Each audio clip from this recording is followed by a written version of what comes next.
You know that feeling, right? When you're working with data and you've got all the right pieces, but they're just a total mess? Well, today we're going to dive into how you can use Python to take that chaos and turn it into beautiful, structured order. Seriously, we've all been there. You've got all this great information, but it's jumbled, it's out of order, and honestly, it's just a pain to work with. It's a super common problem, especially when you're starting out. And here it is, a perfect example of that chaos in action. Just a simple Python list of numbers, completely all over the place. So how do we fix this? Well, thankfully, Python gives us some incredibly powerful and really simple tools to get the job done. Okay, let's grab our first tool from the toolbox. It's the .sort method. Now, I want you to think of this as the heavy-duty power tool. It's built for one thing, to get the job done and get it done permanently. And check out how simple this is. We start with our list, we call it numbers. Then, on the very next line, we just type the list's name, add a dot, and call the sort method. That's literally it. We're just telling Python, hey, take this list and snap it into order. And just like that, order from chaos, our list is now perfectly sorted, smallest to largest. It's clean, it's organized, and it's ready for whatever we need to do next. That's the power you get from just a single line of Python code. Now, here is the absolutely crucial thing to remember about .sort. It is permanent. It doesn't give you a copy. It rearranges the original list itself. Once you use it, that old messy order is gone for good. But what if you don't want a permanent fix? Well, that brings us to our next tool. This one is for those times when you need to sort a list for a quick task, but you also absolutely need to keep that original list exactly as it was.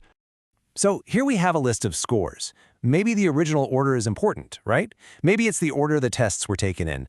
So instead of applying a method to the list, we use the sorted function, and we pass our list into it. And see what we're doing? We're saving that result in a completely new variable, new scores. And here's what we get. A brand new list, perfectly sorted. But the big question is, what happened to our original scores list? And this is the magic of the sorted function. It leaves your original list completely alone. It gives you a clean, sorted copy to work with. I love this analogy. It's like making a photocopy of a document and then marking up the copy. The original is still safe and sound in the filing cabinet. And this right here, this is the big aha moment. .sort is a method that permanently, irreversibly changes your list. The sorted function gives you a brand new, sorted copy while keeping your original safe. One is a permanent change, the other is a flexible copy. Knowing when to use which is an absolute game changer. But you know, creating order isn't just about sorting from A to Z or smallest to largest. Sometimes you just need to flip the entire thing on its head. Let's say we have this list of letters, already in perfect alphabetical order.